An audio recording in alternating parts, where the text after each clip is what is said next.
میری بہنوں، ایک حکایت یاد آ گئی، غور سے سنو اور اپنے دلوں کو قرآن کی عظمت سے پر نور کر لو۔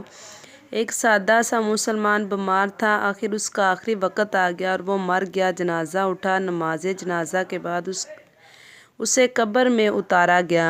جب لوگ واپس ہونے لگے تو اس کی قبر سے خوشبو نکلنے لگی۔ سبحان اللہ! سب حیران ہو گئے۔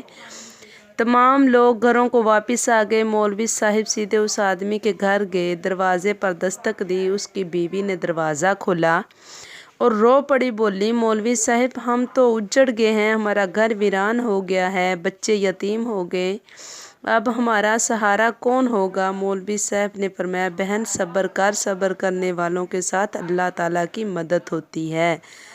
سبحان اللہ! بہن، صبر کے سوا کوئی چارہ نہیں، اب مرنے والا واپس نہیں آئے گا۔ بات کرتے کرتے مولوی صاحب چپ ہو گئے اور رونے لگے۔ اس عورت نے پوچھا، مولوی صاحب کیا بات ہے، آپ رونے کیوں لگے ہیں؟